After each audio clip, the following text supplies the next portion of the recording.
누구세요? 왜 제 방에? 지연 스님의 목소리는 차가웠어요. 복례는 어떻게 대답해야 할지 몰라서 말을 더듬었습니다. 저는 제 일기장을 보셨군요. 왜 이런 일을 하신 거죠? 대체 저한테서 뭘 찾으려는 건가요? 복례는 당황했지만 이미 들킨 이상 더 이상 숨길 필요가 없다고 생각했어요. 가방에서 그 사진을 꺼내 들었습니다. 이 사진 우체통에서 주웠어요.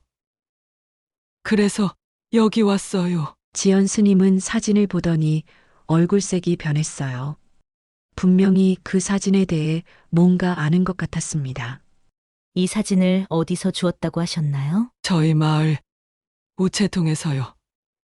누군가 일부러 놓고 간 것 같았어요. 지연 스님은 한참 동안 사진을 바라보더니 복례에게 말했어요.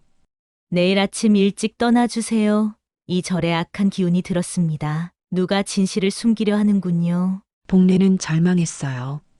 이제 막 진실에 다가갔는데 쫓겨나게 생겼거든요. 하지만 포기할 수는 없었습니다. 스님 혹시 이정미라는 이름이 익숙하지 않으세요? 지연 스님의 얼굴이 더욱 굳어졌어요. 그리고는 아무 말 없이 방을 나가버렸습니다. 복례는 그 자리에 주저앉아 울었어요. 미정아, 엄마가 왔어. 구독, 좋아요는 영상 제작에 큰 힘이 됩니다. 새벽 5시 복례는 어김없이 눈을 떴습니다. 창밖으로 스며드는 희미한 빛이 방 안을 조용히 밝히고 있었죠. 벌써 몇 년째 알람 없이도 이 시간에 깨어나는 몸이 되었습니다. 남편 영수가 세상을 떠난 뒤로는 더욱 그랬어요. 또 하루가 시작되는구나. 복례는 무릎이 시큰거리는 다리를 바닥에 내려놓고 천천히 일어났습니다. 거울 속 자신의 모습을 보니 어느새 깊게 파인 주름이 얼굴 가득했어요. 올해로 65, 이제 완전히 할머니가 된 얼굴이었습니다. 하지만 복례의 마음속 시간은 여전히 35에 멈춰 있었어요. 딸 미정이 사라진 그날부터 말이죠. 미정아, 엄마가 또 하루를 시작한다. 복례는 작은 목소리로 중얼거리며 부엌으로 향했습니다. 냉장고 문을 열어보니 어제 남은 나물 반찬과 김치가 전부였어요. 요즘은 혼자 먹을 밥 짓기도 귀찮아서 대충 때우는 일이 많았습니다. 그래도 오늘은 특별한 날이었어요. 미정이의 제삿날이거든요. 복례는 정성스럽게 쌀을 씻어 밥을 지었습니다. 미정이가 좋아하던 시금치나물도 무쳤고 달걀말이도 부쳤어요. 마지막으로 미정이가 어릴 때 가장 좋아했던 사과도 깎아서 제사상 위에 올렸습니다. 미정아, 엄마가 또 밥상 차려놨다. 꿈에서라도 와서 먹어야 한다. 제사상 앞에 무릎을 꿇고 앉은 복례의 눈에서 눈물이 흘러내렸습니다.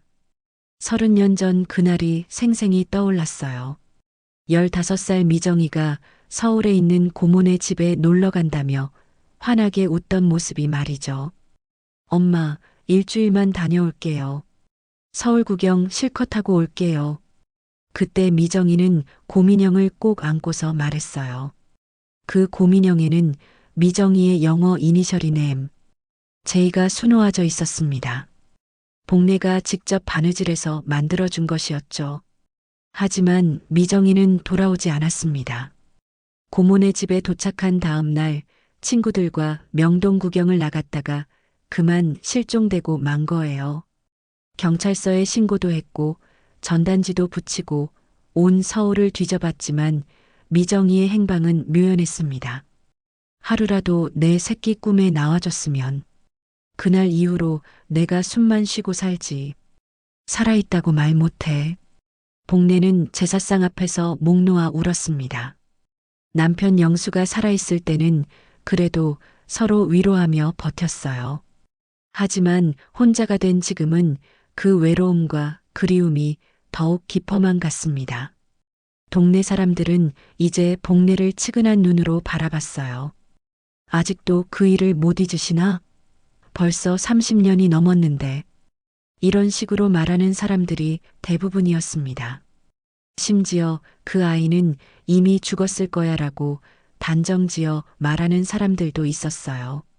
하지만 복례는 포기할 수 없었습니다. 미정이가 어디서든 살아있다고 믿고 있었거든요. 모성이라는 건 그런 것이었어요. 아무리 시간이 흘러도 아무리 절망적인 상황이라도 자식에 대한 사랑과 믿음은 변하지 않는 법이었습니다. 미정아, 엄마는 끝까지 기다릴 거야. 내가 어디 있든 어떤 모습이든 상관없다. 그냥 살아만 있어줘. 복례는 논밭으로 나가 일을 시작했습니다. 이제는 혼자서 모든 농사일을 해야 했어요. 몸은 점점 힘들어졌지만 일을 하지 않으면 미정이 생각에 더 빠져들 것 같았습니다. 그래서 해가 뜰 때부터 질 때까지 쉬지 않고 일했어요. 저녁이 되어 집으로 돌아온 복례는 또다시 미정이의 방을 들여다봤습니다. 30년 전 그대로 보존되어 있는 방이었어요. 미정이가 쓰던 책상, 입던 옷, 좋아하던 인형들까지 모든 게 그대로였습니다. 내 새끼가 언젠가는 돌아올 거야. 그때까지 엄마가 다 지켜놓을 테니까. 그날 밤도 복례는 미정이를 꿈꾸며 잠들었습니다. 언젠가는 딸이 돌아올 거라는 희망 하나만으로 또 하루를 버텨낸 것이었어요. 미정이의 제삿날이 지나고 며칠 후 복례는 평소처럼 우체국에 볼일을 보러 나갔습니다. 마을 우체국은 집에서 걸어서 10분 거리에 있었어요. 나이가 들면서 걸음이 느려져 예전보다 시간이 더 걸렸지만 그래도 꾸준히 걸어야 건강을 유지할 수 있다고 생각했습니다. 우체국 앞 빨간 우체통 옆을 지나가던 복례의 발걸음이 멈췄어요. 우체통 아래쪽 모서리에 뭔가 하얀 것이 끼워져 있었거든요. 처음에는 그냥 쓰레기인 줄 알았는데 자세히 보니 사진이었습니다. 이게 뭐지? 복례는 허리를 굽혀 그 사진을 집어들었어요. 손가락 사이로 만져지는 사진은 꽤 오래된 것 같았습니다. 표면이 약간 발해 있었고 모서리도 조금 해져 있었거든요. 사진을 뒤집어 본 복례는 깜짝 놀랐습니다. 거기에는 스님 차림을 한 여성이 서 있었어요. 회색빛 승복을 입고 머리를 깎은 모습이었는데 뭔가 익숙한 느낌이 들었습니다. 사진 뒤쪽 배경에는 보현사 2009라는 글씨가 희미하게 보였어요. 보현사? 어디서 들어본 이름 같은데. 복례는 사진을 더 자세히 들여다봤습니다. 그런데 이상했어요. 사진 속 스님의 얼굴이 묘하게 낯익었거든요. 특히 그 눈매가 그랬습니다. 어디서 본 듯한 그 눈매가 복례의 마음을 어지럽게 만들었어요. 이 눈, 어디서 본 것 같은데. 복례는 사진을 들고 집으로 돌아갔습니다. 방에 앉아서 다시 한번 사진을 자세히 살펴보니 더욱 이상한 점을 발견했어요. 스님의 승복 자락 부분에 뭔가 작은 표시가 있었거든요. 눈을 찌푸리고 자세히 보니 그것은 글자였습니다. M, J, 설마. 복례의 손이 떨리기 시작했어요. M, J라는 이니셜은 너무나 익숙했습니다. 미정이의 영어 이름 이니셜이었거든요. 복례가 직접 미정이의 고민형에 수놓아준 바로 그 글자들이었어요. 아니야, 그럴 리가 없어. 내가 너무 그리워해서 이상한 걸 보는 거야. 하지만 복례는 사진에서 눈을 뗄 수 없었습니다. 다시 스님의 얼굴을 바라보니 이번에는 코의 모양이 눈에 들어왔어요. 그 오똑한 코는 미정이를 닮아 있었습니다. 입술의 모양도 턱선도 어딘지 모르게 미정이와 비슷했어요. 저 눈, 저 입, 미정이 닮았어. 내 눈이 미친 걸까? 복례는 미정이의 방으로 달려갔습니다. 서랍에서 미정이의 어린 시절 사진들을 꺼내어 나란히 놓고 비교해 봤어요.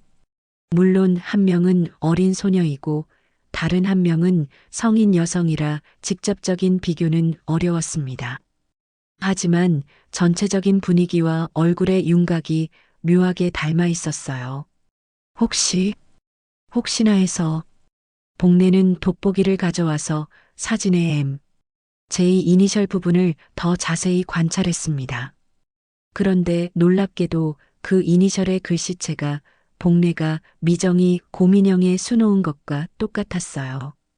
특히 제2자의 아래쪽 곡선 부분이 특이한 모양인데 그것까지 완전히 일치했습니다. 이건 우연이 아니야. 복내의 가슴이 두근거리기 시작했어요. 30년 동안 꺼져가던 희망의 불씨가 다시 타오르는 것 같았습니다.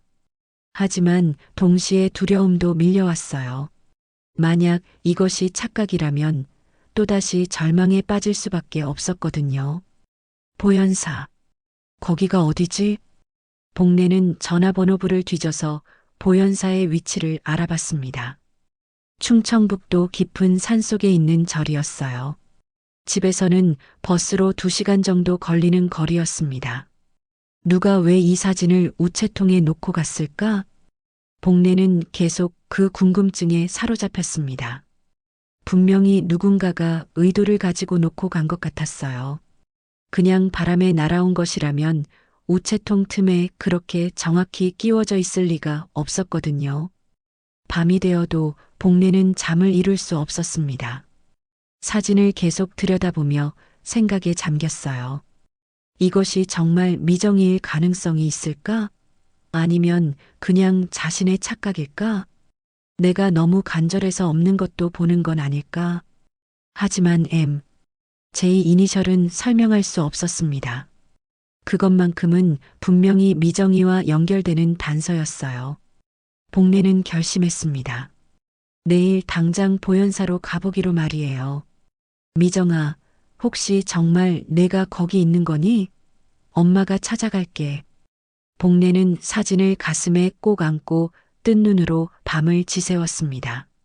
30년 만에 찾아온 작은 희망의 불빛이 그녀의 마음을 뜨겁게 달궜어요. 내일이면 모든 게 밝혀질 것 같았습니다. 다음 날 새벽 복내는 평소보다 훨씬 일찍 일어났습니다. 밤새 뒤척이느라 제대로 잠을 못 잤지만 오히려 몸은 말할 수 없이 가벼웠어요. 30년 만에 처음으로 희망이라는 것을 품고 잠자리에서 일어났거든요. 오늘 모든 게 밝혀질 거야. 복내는 정성스럽게 몸을 씻고 가장 깔끔한 옷을 입었습니다. 절에 가는 길이니 단정한 모습으로 가야 한다고 생각했어요.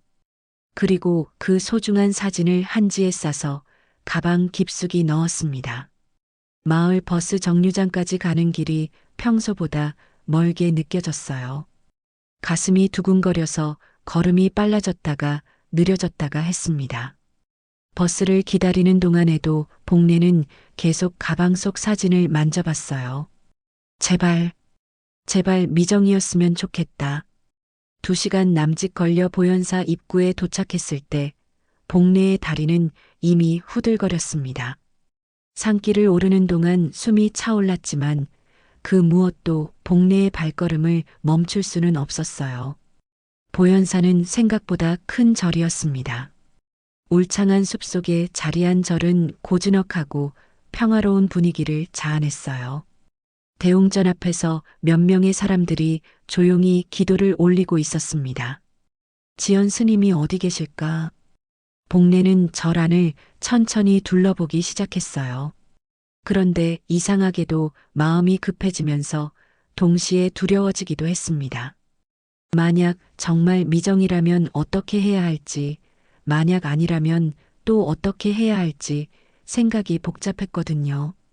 스님, 지연 스님을 찾고 있는데요. 복내는 청소를 하고 있던 한 보살님께 조심스럽게 물어봤습니다. 그 보살님은 친절하게 웃으며 대웅전 뒤쪽을 가리켰어요. 지연 스님이시라면 아마 뒤쪽 선방에서 좌선을 하고 계실 거예요. 조용히 기다리시면 곧 나오실 거예요.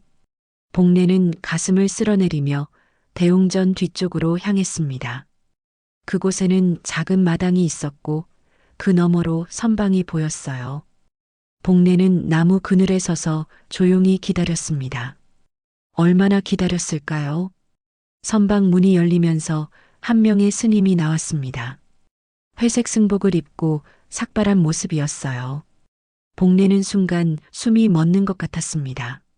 저 얼굴, 멀리서 봐도 사진 속 그 스님과 똑같은 사람이었어요.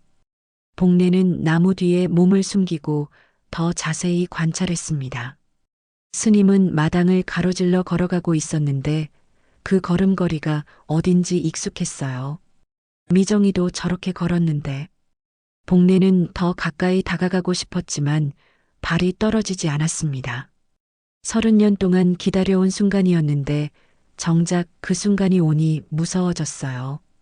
스님이 샘물을 떠서 마시고 있을 때 복내는 용기를 내어 조금 더 가까이 다가갔습니다. 이제 불과 몇 미터 거리였어요. 스님의 옆모습이 또렷하게 보였습니다. 저 코, 저 인매, 내 새끼가 아니면 대체 누구란 말이냐? 복내의 눈에서 눈물이 흘러내렸어요. 비록 스님의 모습이었지만 그 얼굴은 분명히 미정이의 모습이었습니다. 특히 물을 마실 때 살짝 고개를 기울이는 모습은 어린 미정이와 똑같았어요. 그런데 스님이 고개를 돌려 복내를 바라봤습니다. 두 사람의 눈이 마주쳤어요. 복내는 가슴이 터질 것 같았지만 스님의 표정은 의외로 평온했습니다. 무슨 일로 오셨나요? 스님의 목소리는 조용하고 차분했어요. 복내는 그 목소리에서도 미정이의 흔적을 찾으려 애썼습니다.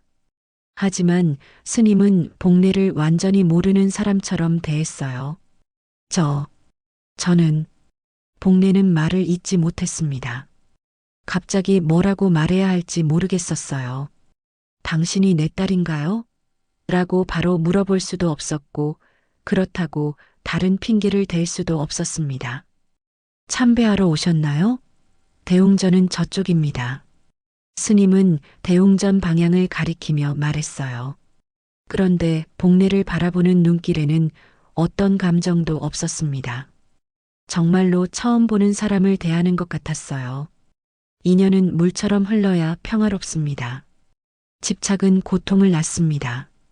스님은 이렇게 말하고는 다른 곳으로 걸어갔어요. 복내는 그 자리에 서서 스님의 뒷모습을 바라봤습니다. 분명히 미정이의 모습인데 미정이는 복내를 알아보지 못했어요. 왜 날 못 알아보는 거지? 복내는 절망감에 빠졌습니다. 30년 동안 꿈꿔왔던 재회가 이렇게 차갑게 느껴질 줄은 몰랐어요. 설령 미정이가 스님이 되었다 하더라도 어머니는 알아봐야 하는 거 아닌가요? 아니야, 분명히 다른 방법이 있을 거야. 복내는 포기하지 않기로 했습니다. 스님이 정말 미정이라면 어떻게든 그 사실을 확인해야 했어요. 그리고 왜 복내를 알아보지 못하는지도 알아내야 했습니다. 복내는 절 한쪽에 앉아서 스님의 일거수일투족을 관찰했어요. 스님은 다른 사람들과 대화할 때도 항상 차분하고 자비로운 모습이었습니다. 절의 모든 사람들이 스님을 존경하고 따르는 것 같았어요. 저분이 정말 우리 미정이일까? 해가 저물어 갈 때까지 복내는 절을 떠나지 못했습니다. 어떻게든 스님과 더 가까워질 방법을 찾아야 했어요. 그래서 복내는 중요한 결심을 했습니다.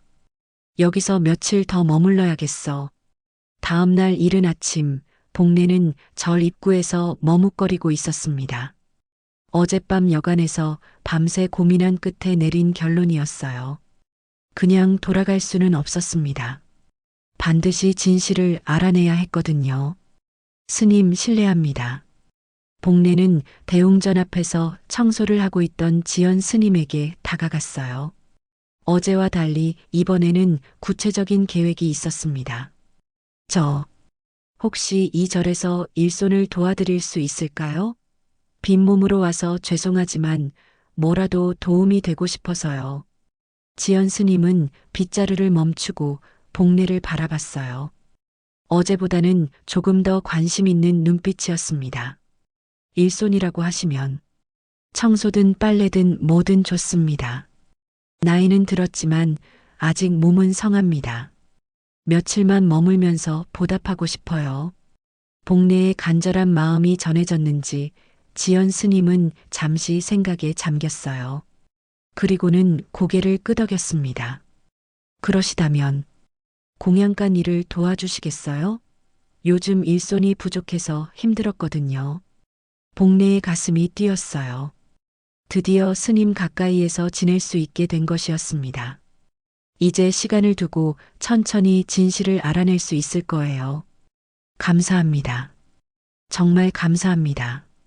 복례는 그날부터 절에서 머물기 시작했어요. 새벽 4시에 일어나서 공양간 일을 돕고 낮에는 절 청소를 했습니다. 지연 스님과 함께 일할 기회도 많아졌어요. 며칠이 지나면서 복례는 지연 스님을 더 자세히 관찰할 수 있었습니다. 밥을 먹을 때의 습관, 걸을 때의 모습, 심지어 잠꼬대까지 들어볼 수 있었거든요. 그리고 하나하나 확신이 더해갔어요. 분명히 미정이야. 특히 지연 스님이 무거운 물건을 들 때 왼쪽 어깨를 살짝 올리는 습관은 어린 미정이와 똑같았어요.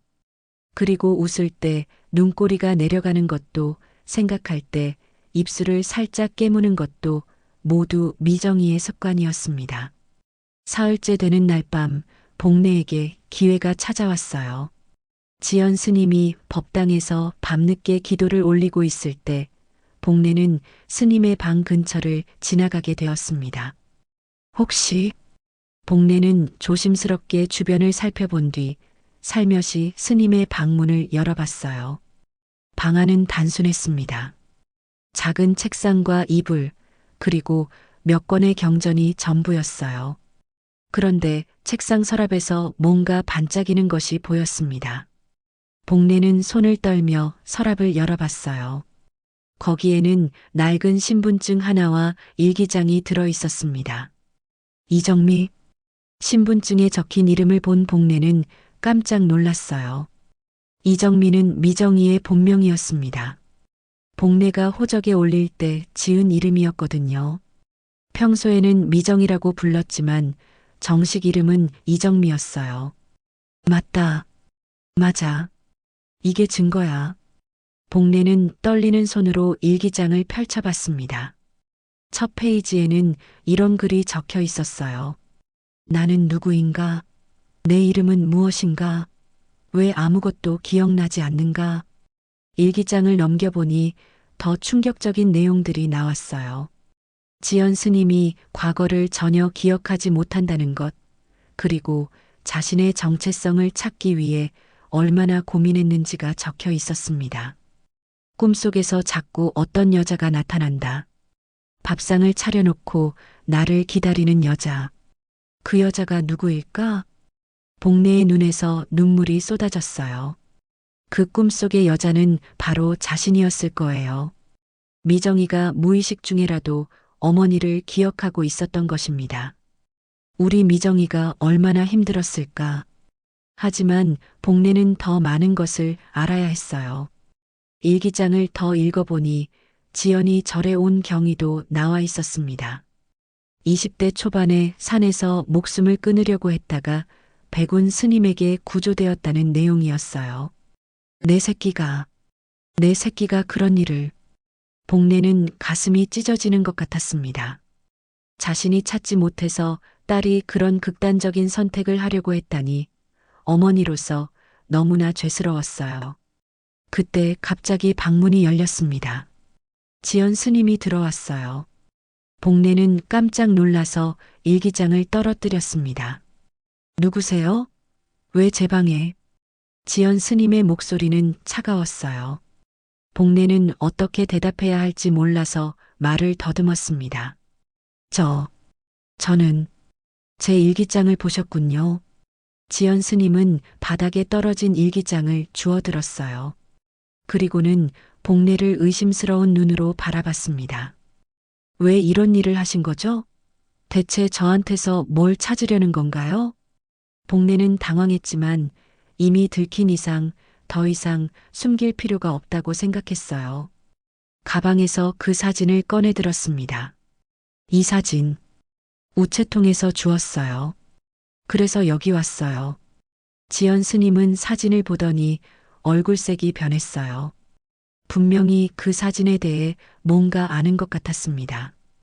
이 사진을 어디서 주웠다고 하셨나요? 저희 마을 우체통에서요. 누군가 일부러 놓고 간 것 같았어요. 지연 스님은 한참 동안 사진을 바라보더니 복례에게 말했어요. 내일 아침 일찍 떠나주세요. 이 절에 악한 기운이 들었습니다. 누가 진실을 숨기려 하는군요. 복례는 절망했어요. 이제 막 진실에 다가갔는데 쫓겨나게 생겼거든요. 하지만 포기할 수는 없었습니다. 스님, 혹시 이정미라는 이름이 익숙하지 않으세요? 지연 스님의 얼굴이 더욱 굳어졌어요. 그리고는 아무 말 없이 방을 나가버렸습니다. 복례는 그 자리에 주저앉아 울었어요. 미정아, 엄마가 왔어. 그날 밤 복례는 잠을 이룰 수 없었습니다. 지연 스님에게 쫓겨날 위기에 처했지만 더 중요한 건 미정이가 겪었을 고통이었어요. 일기장에서 본 그 절망적인 내용들이 머릿속을 맴돌았습니다. 내 새끼가 얼마나 힘들었을까. 새벽 예불 종소리가 울리자 복례는 조용히 일어났어요. 아직 떠나라는 말은 들었지만 그 전에 더 알아내고 싶은 게 있었습니다. 누군가는 분명히 미정이의 과거를 알고 있을 거예요. 복례는 절 뒤편 작은 암자로 향했습니다. 어제 다른 보살님에게서 들은 바로는 이 절에서 가장 오래 머물고 계신 백운 스님이 그곳에 계신다고 했거든요. 스님 계신가요? 복례가 조심스럽게 문을 두드리자 나이 지긋한 스님이 나왔어요. 백발의 머리와 깊은 주름이 세월의 무게를 말해주고 있었습니다. 이른 시간에 무슨 일이신가? 지연 스님에 대해 여쭤보고 싶은 게 있어서요. 백운 스님은 복례를 위아래로 훑어보더니 암자 안으로 들어오라고 했어요. 방 안에는 차 끓이는 냄새가 은은하게 퍼져 있었습니다. 차 한잔 하시겠소? 백운 스님이 따뜻한 차를 내주자 복례는 고맙게 받아들었어요. 그리고는 조심스럽게 이야기를 꺼냈습니다. 지연 스님이 어떻게 이 절에 오게 되신 건지 궁금해서요. 백운 스님은 차를 마시며 한참을 침묵했어요. 그러더니 깊은 한숨을 쉬며 입을 열었습니다. 그 아이, 참 많이 아팠소. 아팠다고요? 몸이 아닌 마음이 말이오. 30년 전 길가에 쓰러져 있던 걸 데려왔소. 복례의 가슴이 쿵 하고 내려앉았어요. 30년 전이라는 시기가 미정이가 실종된 때와 정확히 일치했거든요. 그때 그 아이 상태가 어땠는지 심각한 외상 후 기억상실 상태였소. 자신이 누구인지 어디서 왔는지 아무것도 기억하지 못했어요. 백운 스님의 말에 복례는 눈물이 쏟아질 것 같았어요. 미정이가 그런 상태로 발견되었다니 그 사이에 무슨 일이 있었던 걸까요? 이름도 몰랐소. 몸에 가지고 있던 건 낡은 곰인형 하나뿐이었어요. 그 인형에 M, J라는 글자가 수놓아져 있더군요. 곰인형? 복례는 가슴이 터질 것 같았어요. 그 곰인형은 자신이 미정이에게 만들어준 것이었거든요. 미정이가 서울에 갈 때도 꼭 안고 갔던 바로 그 인형이었어요. 그래서 우리는 그 아이를 M, J라고 불렀소. 나중에 스스로 정미라는 이름을 지었지만 말이요. 그 후에는 어떻게? 백운 스님은 더 깊은 한숨을 쉬었어요. 그리고는 더욱 무거운 이야기를 시작했습니다. 그 아이는 20대까지 자신이 누구인지 몰랐소. 가끔 꿈에서 어떤 여자가 나타난다고 했어요. 밥상을 차려놓고 기다리는 여자 말이요. 복례는 주체할 수 없이 눈물을 흘렸어요. 그 꿈속의 여자는 분명히 자신이었을 거예요. 그런데 어느 날 백운 스님의 목소리가 더욱 무거워졌어요. 23살 되던 해 새벽 그 아이가 산으로 올라갔소. 목숨을 끊으려고 말이요. 세상에. 다행히 제가 뒤를 따라가서 막았지만 그 아이는 말했소. 이 세상에 내가 있을 곳이 없다고, 아무도 나를 찾지 않는다고. 복례는 목이 메어 말을 할 수 없었어요. 자신이 그렇게 찾고 있었는데 미정이는 아무도 자신을 찾지 않는다고 생각했던 거예요. 그날 밤 그 아이에게 신기한 일이 일어났소. 산에서 부처님을 보았다고 하더군요. 부처님을요? 절벽 끝에서 뛰어내리려는 순간 눈앞에 부처님이 나타나셨다고 했소. 그리고 말씀하셨대요. 내가 살아야 할 이유가 있다고. 백운 스님은 차를 한 모금 더 마시고 계속했어요. 그 후로 그 아이는 완전히 달라졌소. 불법에 귀의하여 수도에 전념했어요. 하지만요. 세상에 대한 기억은 끊어졌지만 내면의 고통은 그대로였소. 가끔 밤에 울음소리가 들렸어요. 엄마라고 부르는 소리가. 복례는 더 이상 참을 수 없어서 흐느꼈어요. 미정이가 그렇게 자신을 그리워했는데 자신은 그 사실을 전혀 몰랐던 거예요. 스님, 혹시 그 고민형이 아직 있나요? 그렇소. 지연이가 소중히 간직하고 있어요. 자신의 유일한 단서라고 생각하거든요. 백운 스님은 복례를 자세히 바라보더니 조심스럽게 물었어요. 혹시 그 아이와 어떤 관계가 있으신 건 아닌가요? 복례는 더 이상 숨길 수 없었어요. 모든 걸 털어놓기로 했습니다. 저는 그 아이 어머니입니다. 30년 전에 잃어버린 제 딸이에요. 백운 스님의 눈이 커졌어요. 그리고는 한참 동안 말을 잇지 못했습니다. 세상에. 그럼 당신이 그 꿈속에. 네, 맞습니다. 매일 밥상 차려놓고 기다린 사람이 저입니다. 백운 스님은 눈물을 글썽이며 복례의 손을 잡았어요. 그 아이가 얼마나 당신을 그리워했는지 아십니까? 기억은 잃었어도 마음은 기억하고 있었어요. 그런데 왜 저를 못 알아보는 거죠? 기억 상실이 너무 심해서. 하지만 분명히 방법이 있을 거예요. 그 고민형을 보여주면. 그때 갑자기 암자 밖에서 소리가 들렸어요. 지연 스님이 백운 스님을 찾고 있었습니다. 백운 스님 계신가요? 백운 스님은 복례에게 속삭였어요. 조용히 뒤로 나가세요. 제가 그 아이와 이야기해 보겠소. 복례는 고개를 끄덕이고 조용히 암자 뒤편으로 사라졌어요. 하지만 귀는 기울이고 있었습니다. 백운 스님, 이상한 여자가 절에 와서 지연아 앉아라. 할 이야기가 있다. 암자 뒤편에 숨어있던 복례는 가슴이 터질 것 같았습니다. 백운 스님이 지연에게 무슨 말을 할지, 그리고 지연이 어떤 반응을 보일지 궁금하면서도 두려웠어요. 지연아, 내가 찾던 사람이 왔다. 백운 스님의 조용한 목소리가 들렸어요. 복례는 숨을 죽이고 귀를 기울였습니다. 찾던 사람이라고요? 무슨 말씀이신지. 내 꿈에 나오던 그 여자 말이다. 밥상을 차려놓고 기다리던. 한참의 침묵이 흘렀어요. 복례는 조마조마한 마음으로 기다렸습니다. 설마 그 여자가? 그렇다. 내 어머니다. 지연의 작은 비명소리가 들렸어요. 뭔가 넘어지는 소리와 함께 흐느끼는 소리가 이어졌습니다. 어머니라고 하셨나요? 그 여자가 가져온 사진을 보았다. 내가 어릴 때 가지고 있던 고민형의 이니셜과 같은 M. J가 적혀 있더구나. 복례는 더 이상 참을 수 없었어요. 뒤편에서 나와 암자 앞으로 갔습니다. 문 앞에서 한참을 망설이다가 조심스럽게 문을 열었어요. 지연은 백운 스님 앞에 무릎을 꿇고 앉아 눈물을 흘리고 있었습니다. 복례를 보자 더욱 큰 소리로 울음을 터뜨렸어요. 어머니, 정말 어머니인가요? 복례는 지연 앞에 무릎을 꿇고 앉았습니다. 가까이서 본 지연의 얼굴은 눈물범벅이었지만 그 안에서 어린 미정이의 모습을 또렷하게 볼 수 있었어요.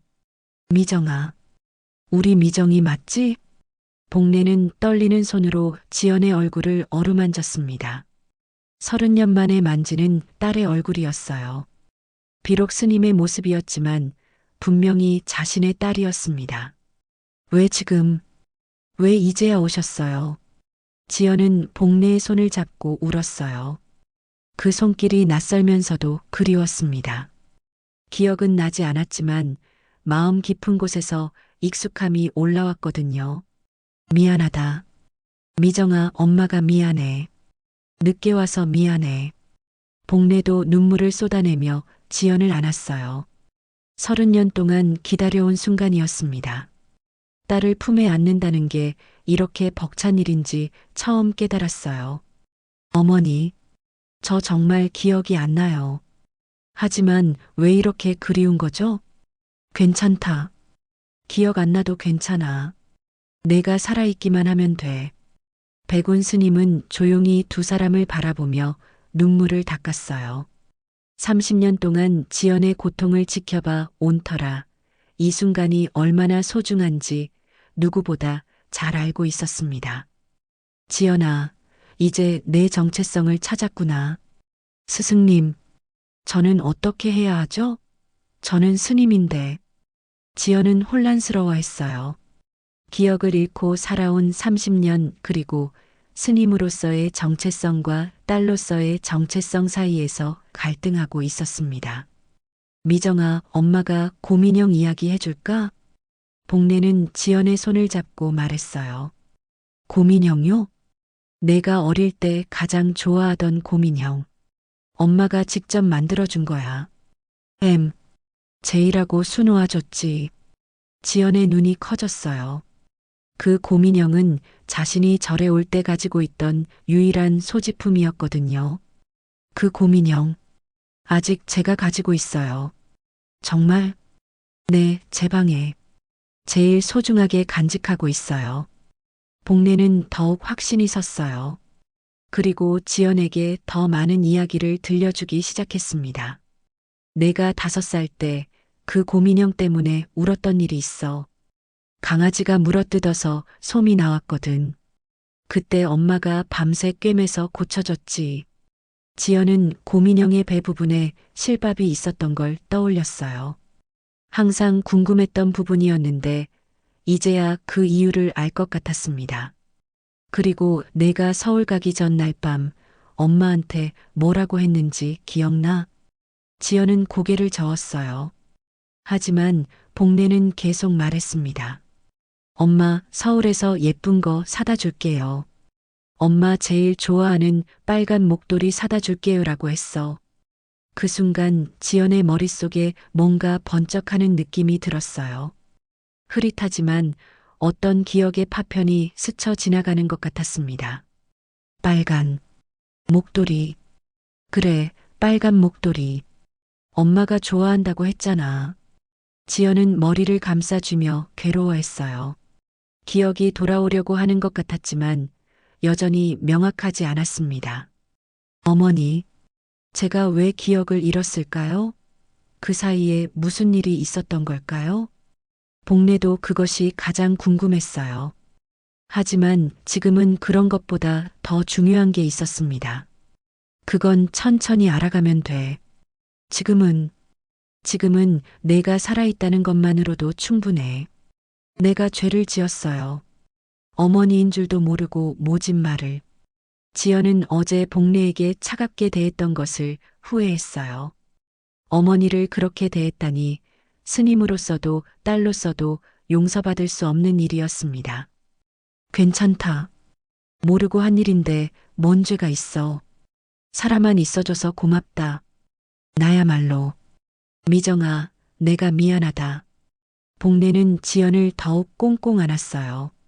30년 동안 놓쳤던 시간들, 함께하지 못했던 순간들이 아쉬웠지만 이제라도 만날 수 있어서 감사했습니다. 어머니, 저 이제 어떻게 살아야 하죠? 내가 원하는 대로 살면 돼.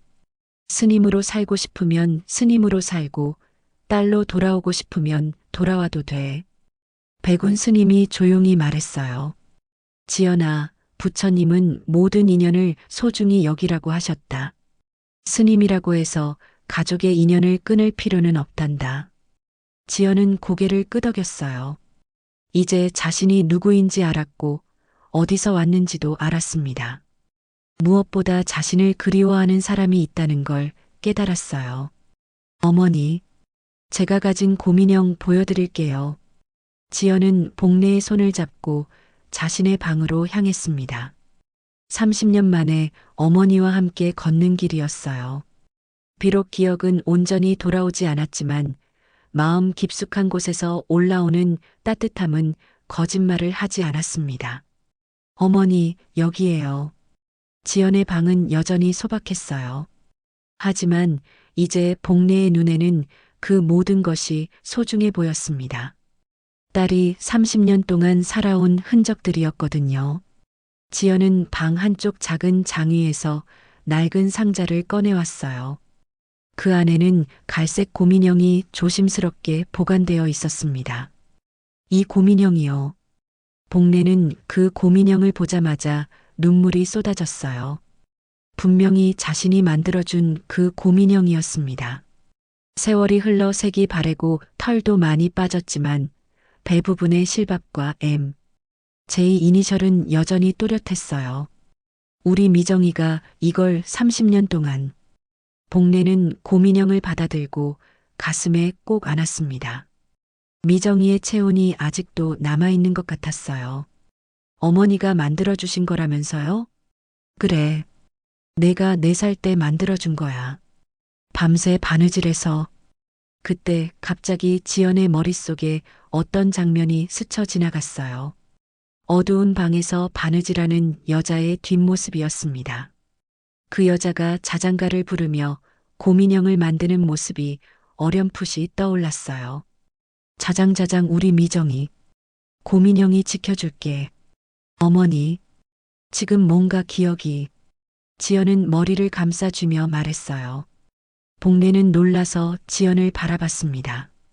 뭔가 떠오르는 거야? 네. 어머니가 바느질하시면서 자장가 부르시던. 복례는 그 자장가를 기억했어요. 미정이가 어릴 때 매일 밤 불러주던 노래였습니다. 자장자장 우리 미정이, 곰인형이 지켜줄게. 복례가 그 자장가를 부르자 지연의 눈에서 눈물이 흘러내렸어요. 분명히 들어본 적이 있는 멜로디였습니다. 어머니, 이 노래 내가 좋아했던 자장가야. 매일 밤 불러줬지. 그 순간 지연은 결심했어요. 더 이상 과거를 숨기고 살 수는 없었습니다. 절의 모든 사람들에게 진실을 말해야 했어요. 어머니, 제가 모든 분들께 말씀드리고 싶어요. 제 과거에 대해서. 괜찮겠어? 힘들지 않을까? 괜찮아요. 이제 더 이상 숨기고 싶지 않아요. 그날 저녁 보현사 대웅전에는 모든 스님들과 신도들이 모였습니다. 지연 스님이 중요한 말씀이 있다고 해서 모인 자리였어요. 지연은 대웅전 앞에 서서 모든 사람들을 바라봤습니다. 그리고 복례를 바라보며 용기를 냈어요. 여러분, 오늘 제가 여러분께 고백할 것이 있습니다. 사람들은 조용히 지연의 말을 들었어요. 평소에도 존경받던 지연 스님이었기에 모두가 진지한 표정으로 귀를 기울였습니다. 30년 전 이 절에 온 지연이라는 사람은 사실 이정미라는 이름의 평범한 소녀였습니다. 사람들 사이에서 작은 술렁임이 일었어요. 지연은 계속해서 이야기했습니다. 저는 기억을 잃고 이 절에 왔습니다. 제가 누구인지 어디서 왔는지 모른 채로 살아왔어요. 복례는 뒤에서 지연을 바라보며 가슴이 아팠어요. 딸이 얼마나 용기를 내고 있는지 알 수 있었거든요. 하지만 오늘 제 어머니를 만났습니다. 지연은 복례를 가리키며 말했어요. 사람들은 모두 복례를 바라봤습니다. 제 몸은 스님의 옷을 입었지만 제 영혼은 아직 딸이었습니다. 세상에 버려진 줄 알았던 나를 찾아준 이분이 제 어머니입니다. 복례는 앞으로 나와서 지연 옆에 섰어요. 모든 사람들이 두 사람을 바라보며 눈물을 흘렸습니다. 30년 동안 저를 기다려주신 어머니, 그리고 30년 동안 저를 보살펴주신 백운 스님과 여러분께 감사드립니다. 백운 스님이 앞으로 나왔어요. 그리고 지연과 복례를 바라보며 말했습니다. 지연아, 아니 정미야. 부처님은 모든 인연을 소중히 여기라고 하셨다. 내가 스님이 된 것도 인연이고 어머니를 만난 것도 인연이다. 스승님, 오늘부터 우리는 새로운 제사를 올리자. 지연 스님이 아닌 이정미로서의 제사를 말이다. 그날 밤 보현사에서는 특별한 제사가 올려졌습니다. 지연 스님의 과거를 기리는 제사였어요. 제단에는 이정미라는 이름이 적힌 위패가 놓였습니다. 복례는 제사상 앞에서 정성스럽게 절을 올렸어요. 딸을 잃었던 슬픔과 다시 찾은 기쁨이 모두 담긴 절이었습니다. 미정아, 이제 진짜로 돌아온 거구나. 지연도 어머니 옆에서 절을 올렸어요. 비록 완전한 기억은 돌아오지 않았지만 이제 자신이 누구인지는 확실히 알았습니다. 어머니, 앞으로 어떻게 살아야 할까요? 내가 원하는 대로 살면 돼. 스님으로 살아도 좋고 아니어도 좋고. 그때 백운 스님이 말했어요. 정미야, 스님이라고 해서 가족을 버릴 필요는 없다. 부처님도 가족을 사랑하셨거든. 절 마당에 모인 모든 사람들이 울음을 터뜨렸어요. 30년 만에 이루어진 모녀의 재회에 감동했고 지연 스님의 용기 있는 고백에 마음이 뭉클했습니다. 여러분, 감사합니다. 저를 받아주셔서. 지연은 모든 사람들에게 깊은 절을 올렸어요. 그리고 복례의 손을 잡았습니다.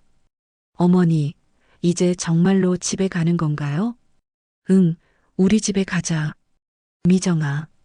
그날 밤 보현사는 처음으로 지극히 인간적인 공간이 되었습니다.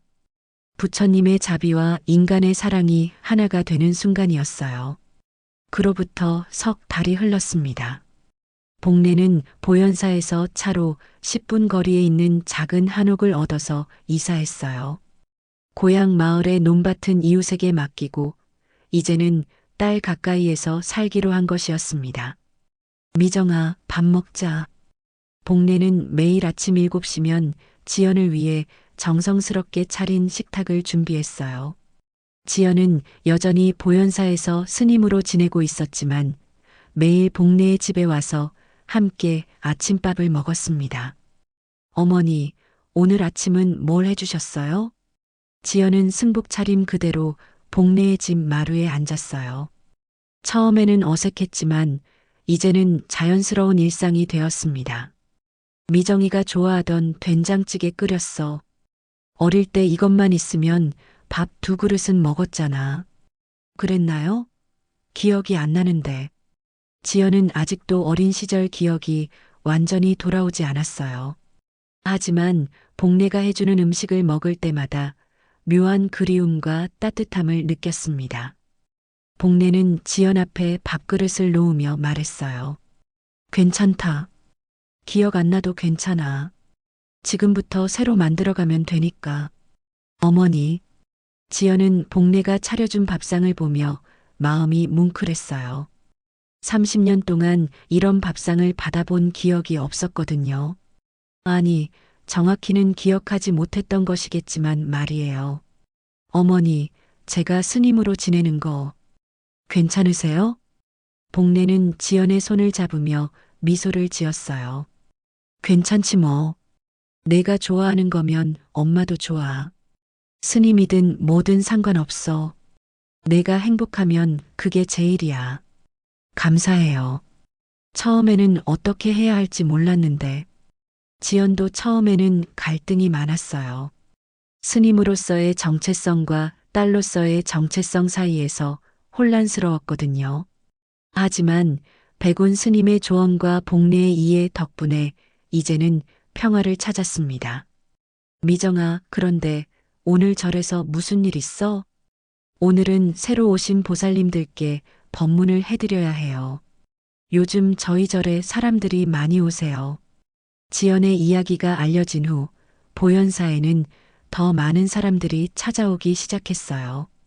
가족을 잃은 사람들, 정체성에 대해 고민하는 사람들, 그리고 단순히 감동적인 이야기를 들은 사람들까지 다양했습니다. 그럼 오늘도 힘내렴. 엄마가 점심 싸줄까? 아니에요. 절에서 공약 먹을 거예요. 대신 저녁에는 꼭 와서 함께 먹어요. 그래, 그래. 엄마가 미정이 좋아하는 것들로 준비해 놓을게. 지연이 절로 돌아간 후 복례는 혼자 설거지를 하며 생각에 잠겼어요. 30년 동안 꿈꿔왔던 일상이 이루어지고 있다는 게 아직도 꿈만 같았습니다. 이제 날 찾지 않아도 된다. 내가 먼저 너를 찾을 테니. 복례는 중얼거리며 미소를 지었어요. 더 이상 잃어버린 딸을 찾아 헤맬 필요가 없었습니다. 딸이 바로 여기 있었거든요. 오후에 복례는 절 마당에 있는 작은 돌탑을 정리했어요. 지연과 함께 쌓은 돌탑이었습니다. 처음에는 지연이 제안했어요. 어머니, 우리가 다시 만난 기념으로 돌탑 하나 쌓을까요? 그래서 두 사람은 며칠에 걸쳐 정성스럽게 돌탑을 쌓았어요. 하나하나 돌을 올릴 때마다 서로에 대한 마음도 함께 쌓아 올렸습니다. 돌탑 아래에는 복례가 직접 쓴 팻말이 서 있었어요. 잃어버린 것도 돌아온 것도 전부 사랑이었다. 이 글귀를 볼 때마다 복례는 눈물이 났어요. 딸을 잃었던 아픔도 다시 찾은 기쁨도 모두 사랑 때문이었다는 걸 깨달았거든요. 저녁 무렵 지연이 복례의 집으로 돌아왔어요. 오늘도 여느 때와 다름없이 평온한 표정이었습니다. 어머니, 다녀왔어요. 어서 와. 손 씻고 밥 먹자. 복례는 지연이 좋아하는 음식들로 상을 가득 차렸어요. 김치찌개, 달걀말이, 시금치나물, 그리고 지연이 요즘 즐겨 먹는 두부조림까지 있었습니다. 어머니, 오늘 절에 특별한 분이 오셨어요. 누가? 어머니처럼 잃어버린 가족을 찾는 분이셨어요. 10년째 아들을 찾고 계신다고 하더라고요. 지연은 밥을 먹으며 오늘 있었던 일을 이야기했어요. 복례는 그 이야기를 들으며 과거의 자신을 떠올렸습니다. 그분에게 뭐라고 말씀드렸어? 포기하지 말라고 했어요. 저희처럼 기적이 일어날 수도 있다고. 복례는 지연의 말에 고개를 끄덕였어요. 정말로 그들의 이야기는 많은 사람들에게 희망을 주고 있었습니다. 미정아, 내가 스님이 되어서 더 많은 사람들을 도울 수 있게 된 것 같아. 그런가요? 어머니를 만난 후로 법문할 때 더 진정성 있게 말할 수 있게 됐어요. 가족의 소중함을 몸소 체험했으니까요. 그럼 됐다. 내가 행복하고 다른 사람들도 도울 수 있으면 그게 최고야. 밤이 깊어가자 지연은 절로 돌아갈 준비를 했어요. 아직은 절에서 생활하고 있었거든요. 어머니, 내일도 아침에 올게요. 그래, 조심히 가고. 혹시 추우면 이거 입고 가. 복례는 지연에게 따뜻한 목도리를 둘러주었어요. 빨간색 목도리였습니다. 어릴 때 미정이가 사다 주겠다고 했던 바로 그 빨간 목도리였어요. 어머니, 이 목도리. 응, 내가 서울에서 사다 주겠다고 했던 빨간 목도리야. 이제야 받게 됐네. 지연은 목도리를 만지며 뭔가 떠오르는 듯한 표정을 지었어요. 그리고는 복례를 꼭 안았습니다. 어머니, 사랑해요. 엄마도 사랑한다, 미정아. 지연이 절로 돌아간 후 복례는 마당에 나와 별을 바라봤어요. 30년 전에도 이렇게 별을 보며 딸을 그리워했었는데 이제는 감사한 마음으로 별을 바라볼 수 있었습니다. 고맙습니다. 우리 미정이 돌려주셔서. 복례는 하늘에 대고 작은 목소리로 말했어요. 그리고는 집으로 들어가 내일 딸과 함께 먹을 아침 준비를 시작했습니다. 30년간 끊겼던 인연의 끈이 다시 이어졌고, 이제는 매일매일이 소중한 선물 같았어요. 잃어버린 시간은 돌아오지 않지만 앞으로 만들어갈 시간들이 더욱 소중했습니다. 복례와 지연 두 사람은 말없이 눈물로 그 인연을 이어가고 있었어요.